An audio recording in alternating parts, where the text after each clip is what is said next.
Hey ladybugs, it's me, Shay.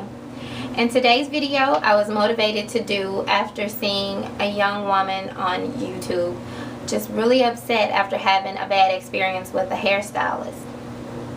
And I know in the hair community, a lot of us opt out on hairstylists and choose to take sole control of our hair.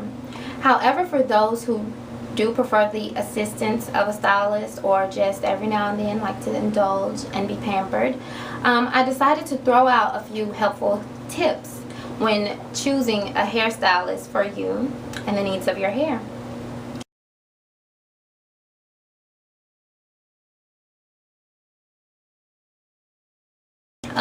Tip number one, I would say, is to look at the stylist's hair. And I say that because I personally feel like a stylist should represent her own work. I feel like even if she doesn't do her own hair, but how she represents herself as a person, if you have these standards for your own hair, then I'm sure you are hopeful that you would have these own standards for your craft. Okay, so tip number two. Ask to see a portfolio. Today we have Facebook, we have Tumblr, we have Instagram, we have Twitter. We have so many avenues for social networking that you could easily just, if you already have a person in mind, just maybe like see if you could Google them. Anybody can be Googled today. Google me. No, but seriously, you could get on Facebook and you just browse through her album. That'll be a great way and very convenient and quick way to see, you could go through her album. If you don't really like her work, if you're not really feeling it, then you know this really might not be the person for you. And you can keep it moving to a next stylist. However, if you are interested in a particular person and you don't know if they're on Facebook, or you don't know, you don't know how to search for them, just easily ask. Just ask if they have a portfolio or a collection of their work for you to see. Any stylist that is really serious about their craft and building clientele should have a portfolio. A stylist the other day handed me her card, and she actually had the link to her Facebook page where you could just find albums galore of her work. So tip number three, know what the stylist specializes in. Not every stylist does everything or does everything well. There may be stylists that specialize in weaving and styling, but not so knowledgeable on some stylists prefer weaving, sewing in, styling weaves. Some stylists may prefer doing short hairstyles, cutting, the little flippy, spiky styles. And so not every stylist is good at doing everything. So you need to shop around for a stylist that works in the field that you're interested in. If you like long hair and you want long hair care and like up to date, new and fun long hair hairstyles, then you might want to find a stylist who works in that area. You know what I mean? Opposed to this woman who normally cuts hair and styles short hair, and now you're sitting in her chair and she's just kind of like, let me see what I can do. You just want someone who's used to working with your type of hair and used to doing things, doing styles and, stuff that you like to do. I mean, the stuff that you like to wear. Just find a stylist that works in the field that you're interested in, basically, like I already said, and now I'm just rambling. On to tip number four. Communicate with your stylist.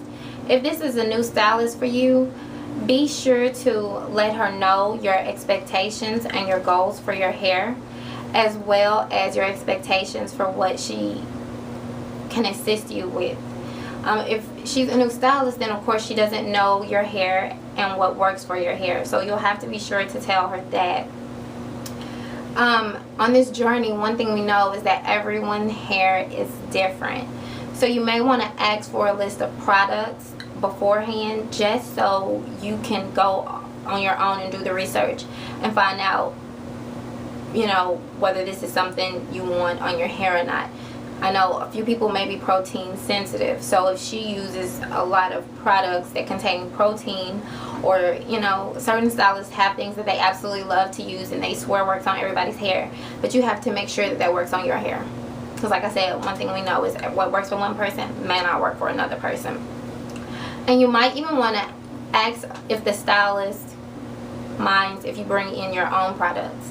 And that's if you are one of those people who's like, this I'm absolutely in love with, this makes my hair absolutely radiant, it makes it feel like cotton candy soft, and it just smells good. And if you want to use your own products, then you might want to just make sure that the stylist won't be offended or don't mind using your own products, you know, in her shop or whatever.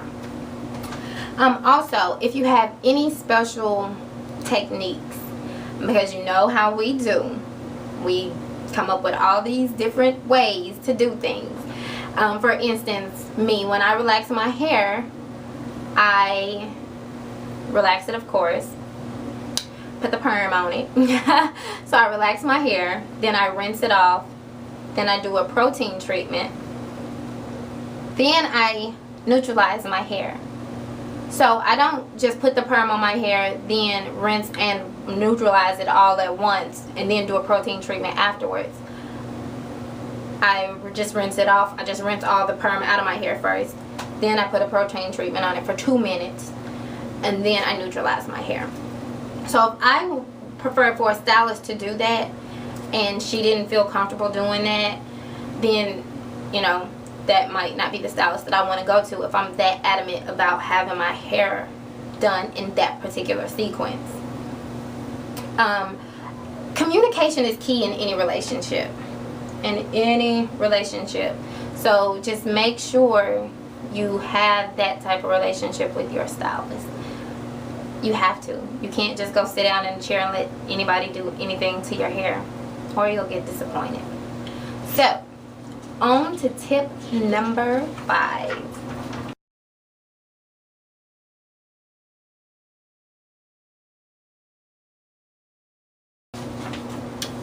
And this is very important to a lot of us.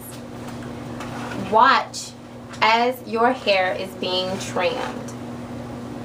Simple as that. Just, you have to watch, because you can just say, I like 1/4 an inch off, and leave it at that. But why? Why just do that? Tell her how much you want to cut off. She may or may not know what 1/4 an inch is, and she may or she may not tell you that she knows what, or don't know what 1/4 an inch is.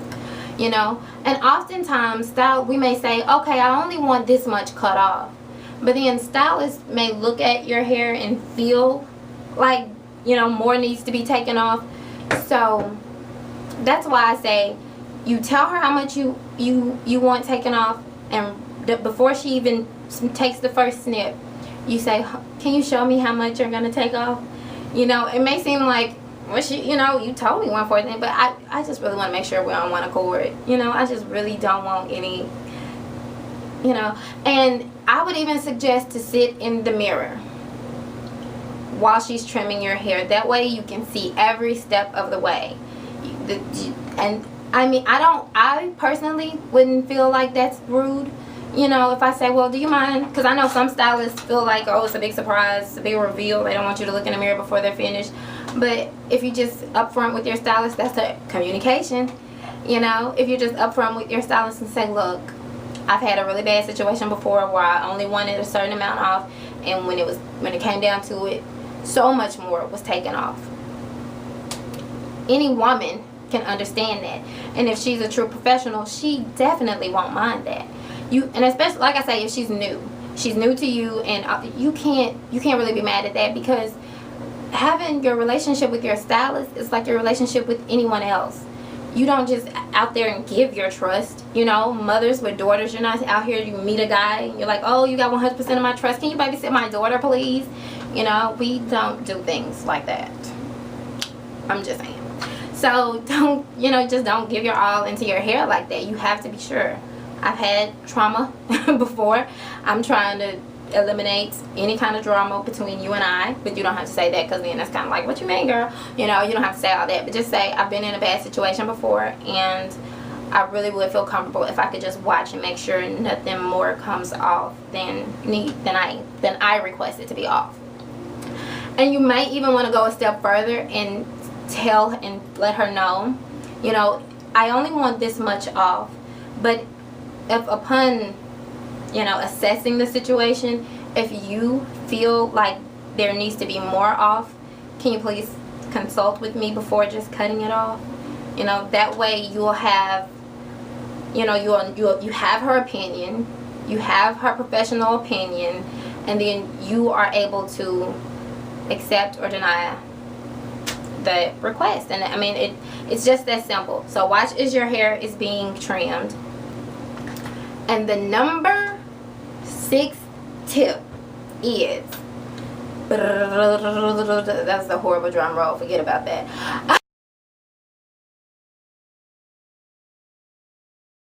Number 6 tip is follow your instincts. You have to. You have to. Say you've done everything. You've looked at the stylist's hair. You looked at a portfolio. You've talked to her and she said all the right things. You're like, oh my God, this is a godsend. And it's appointment day and you're sitting in the chair. You're sitting in the waiting room. And you see she's doing her other client over there. And her client is looking in the mirror and she's like, no. And the stylist like try to tell her, no, that's right. Or, girl, that's okay. And you just sitting there and you just thinking, this is not gonna go too well. Get up and go. There is nothing wrong with leaving. You're not obligated to stay there just because you've arrived.